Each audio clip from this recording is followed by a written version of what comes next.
पौराणिक कथाओं के अनुसार एक बार धन के देवता कुबेर भगवान शिव और माता पार्वती के पास अपने यहाँ भोजन करने के लिए आमंत्रित करने कैलाश पर्वत पहुँचे।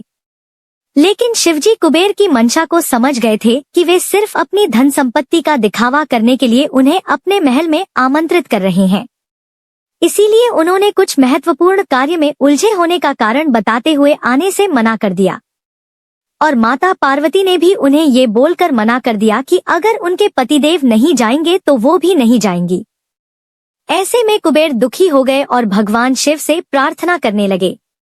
तब शिवजी मुस्कुरा कर बोले कि आप मेरे पुत्र गणेश को ले जाएं। जब गणेश भगवान कुबेर के महल से भोजन करके लौटे तो उन्होंने कुछ मिठाइयाँ अपने ज्येष्ठ भ्राता कार्तिकेय के लिए ले ली और अपने मूषक पर सवार होकर निकल पड़े। रात का अंधेरा था, लेकिन चंद्रमा की रोशनी से कैलाश पर्वत चमक रहा था। तभी गणेश जी के मूषक ने मार्ग में एक सर्प देखा और भय से उछल पड़े, जिसके कारण वह संतुलन खो बैठे और नीचे गिर पड़े और उनकी सारी मिठाइयां भी धरती पर बिखर गईं। दूर आसमान से चंद्रमा उन्हें देख रहा था। जैसे ही गणेश जी आगे बढ़े और अपनी मिठाइयों को एकत्रित करने लगे तो उन्हें हंसने की आवाज सुनाई दी।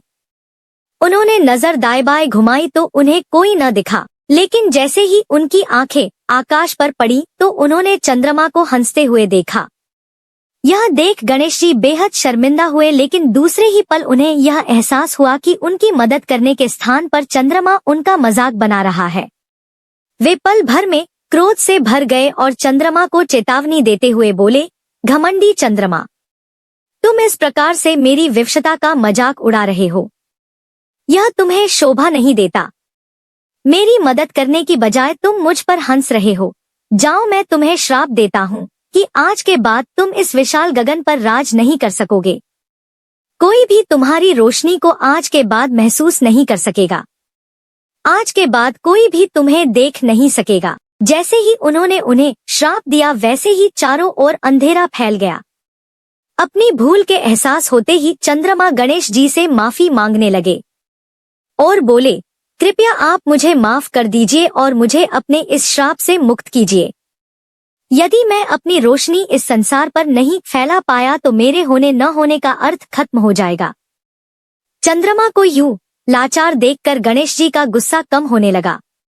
वे मुस्कुराए और उन्होंने चंद्रमा को माफ किया और कहा, मैं अब चाहकर भी अपना श्राप वापस नहीं ले सकता, परंतु इस श्राप के असर को कम करने के लिए मैं तुम्हें एक वरदान जरूर दे सकता हूँ। गणेश जी ने चंद्रमा से कहा कि ऐसा अवश्य होगा कि तुम अपनी रोशनी खो दोगे, लेकिन 1 माह में ऐसा केवल एक ही बार होगा।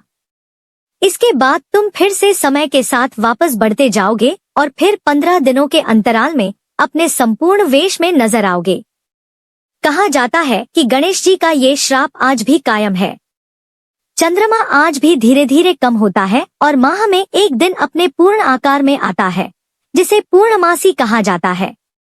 आपको ये जानकारी कैसा लगा कमेंट में जरूर बताना और ऐसे ही और भी वीडियो के लिए हमारे चैनल को सब्सक्राइब कर लीजिए।